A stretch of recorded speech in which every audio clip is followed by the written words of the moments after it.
Eu tava falando pra vocês no vídeo anterior, vamos lá na página 56 do polígrafo de vocês. Ali no tópico 18.15 fala da influência de outros fatores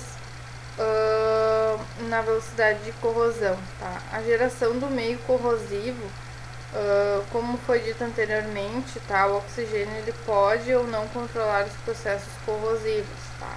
A pressão atmosférica e a velocidade de corrosão aumentam com o acréscimo da taxa de oxigênio dissolvido. Ou seja, se eu aumentar a questão do oxigênio, ele funciona que nem a gasolina, tá? E o fogo.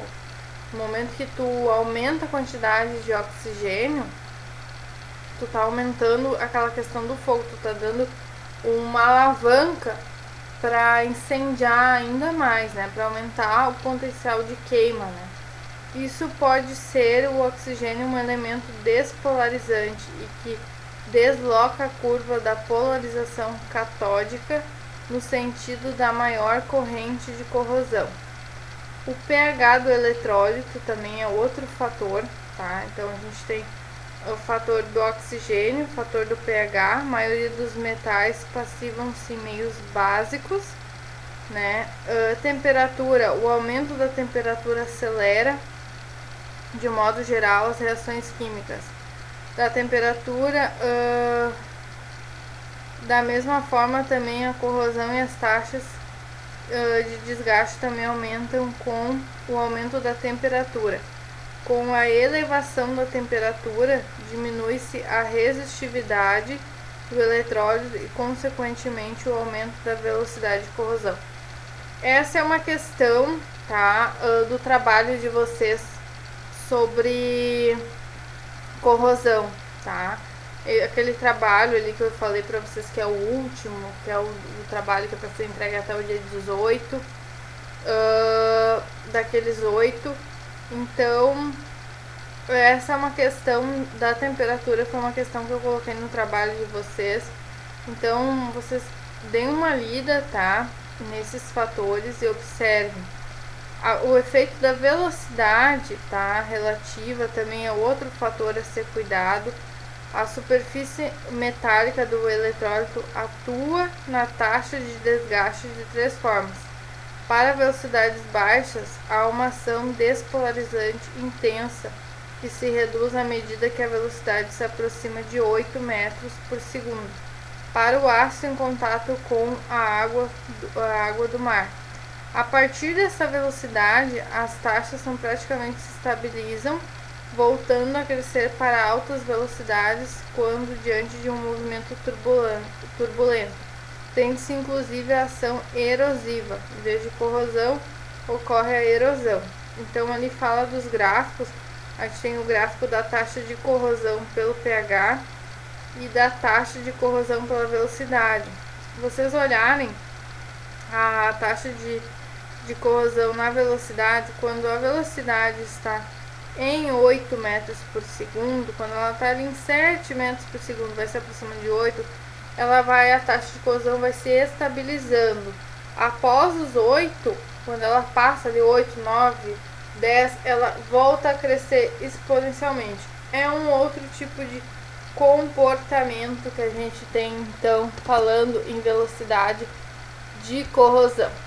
Quando a gente fala também no estudo de processo corrosivo, a gente tem que olhar também variáveis dependentes do material metálico, a sua forma, do seu emprego, né, onde vai ser usado esse metal e o meio corrosivo. A gente também tem métodos de combate à corrosão que são bastante utilizados na indústria, né? O emprego de manutenção preventiva, né? As pinturas, adição de inibidores de corrosão, revestimento, perda de eficiência dos equipamentos também. A gente tem que também ficar de olho em caldeiras, né? Quem trabalha na parte de galvano, é bem interessante, sabe? Estudar essa parte de corrosão pode render para vocês grandes frutos no futuro do técnico de vocês. trocadores de calor, as bombas, né, elas estão todas feitas por metais, né, e com o tempo os líquidos que elas vão bombeando ou os trocadores de calor, né, vão entrando em contato com outras substâncias, ou até mesmo a água, né, que é colocada nesses trocadores de calor não é tão pura, então ela tem sais dissolvidos ali que com o tempo formam encrostes ali nos metais, aumentando a corrosão. Então, o conhecimento do mecanismo das reações envolvidas nesses processos corrosivos, né, ele é um pré-requisito para o controle dessas reações. A gente tem outras equações ali também, a equação de Faraday, né, onde a massa, onde a gente tem ali a massa desgastada em gramas, o E é a equação eletroquímica do metal, o I é a corrente, que é dada em ampere, e T em tempo, que é o tempo que se observa o processo. Então a gente tem ali, em um meio favorável, 1 tonelada de um objeto é deteriorado por conta da corrosão. Aplicando-se uma corrente de 5 amperes por 1 dia e meio, por saber-se que é constituído por muitos materiais, na qual apenas o metal é afetado, o restante permanece intacto. O metal constitui 10% da massa total do objeto. Qual é a massa do material deteriorado em gramas? Então, considere a equivalência eletroquímica do material igual a 1,5. Então, a gente tem a equação de Faraday, que é M igual a E vezes o I vezes o T. Lembrando que um dia tem 24 horas, né? E uma hora 3.600 segundos. Então, se a gente tem por um dia e meio, a gente tem 1,5 dia, que dá 36 horas. Isso dá 129.600 segundos, tá? Então a gente faz a massa igual a 1,5 vezes a corrente, que é 5 amperes que o problema está dando, vezes esses 129.600 segundos.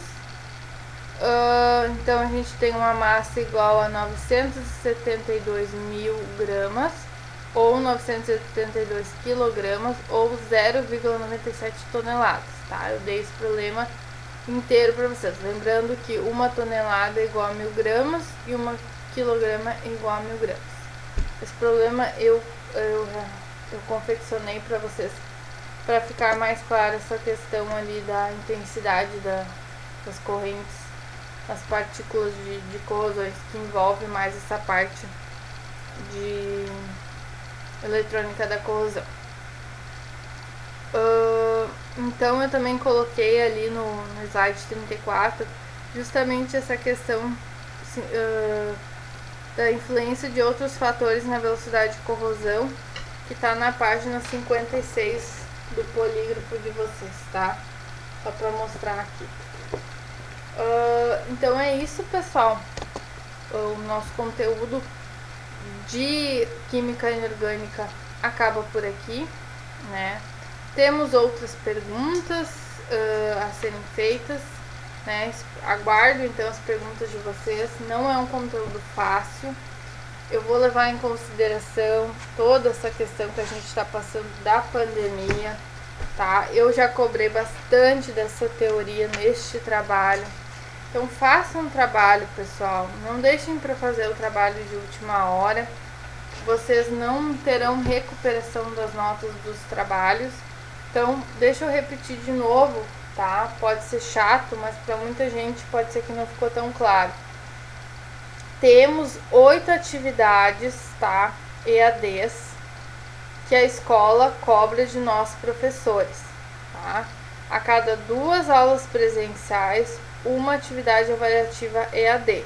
Temos 16 aulas, então temos 8 atividades EAD. Essas atividades não tem nada a ver com a pandemia, tá? Com essa questão de aulas online que a gente está tendo. Elas já estavam postadas no Moodle anteriormente, tá? E vocês têm até o dia 18 de junho para fazerem todas elas, sendo que a última é essa que eu tô tratando aqui no vídeo de corrosão, tá? Ela tá bastante relacionada à teoria de corrosão e óxido-redução.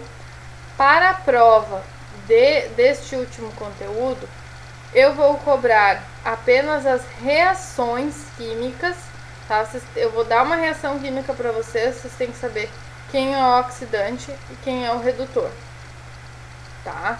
É isso que é bem importante. E voltando então, vocês têm essas 8 atividades que vão compor uma nota, tá? Da matéria de vocês. Então, temos o trabalho que vocês fizeram em grupo, temos a prova, que a prova foi dividida em 2 notas, a primeira valendo 3 pontos, a segunda valendo 7 pontos, soma uma nota, então trabalho, uma nota, e essas 8 atividades avaliativas EAD que a gente tem, que está sendo postada desde o início, tá, do semestre para vocês. Então, quem atingir 5, tá passado, parabéns.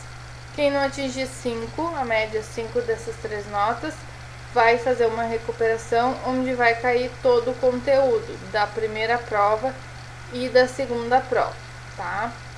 Então, eu espero que vocês estejam com dúvidas, porque esse conteúdo de corrosão não é fácil, tá? Então eu aguardo as perguntas de vocês, seja via chat, via mensagem, tá? Mas aproveitem esse tempo da aula para perguntarem para mim, mas eu também não me importo de responder fora dos horários de aula, tá? Eu sei que muitas pessoas trabalham aqui, eu tenho consciência disso e por isso eu aguardo vocês.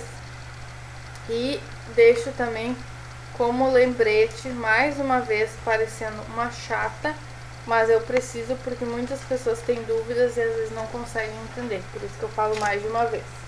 Listas, pessoal, elas estão no final do Moodle, tá? Nós temos listas de solução, listas de ligações químicas, listas sobre nomenclatura de ácidos, listas sobre oxidação, corrosão.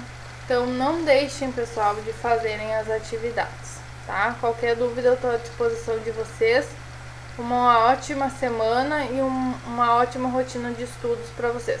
Lembrando que a nossa prova 2, tá?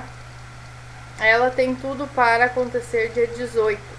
Ela tem tudo não, ela vai acontecer dia 18 de junho, tá? Já marquei essa data. Então nós estamos agora na nossa 12ª aula. Temos mais aula que vem ainda de dúvidas, tá? Então não deixem, pessoal, para a última hora, tá? Dia 11 é feriado de Corpus Christi, que é um feriado nacional. E dia 14, então, a gente tem a nossa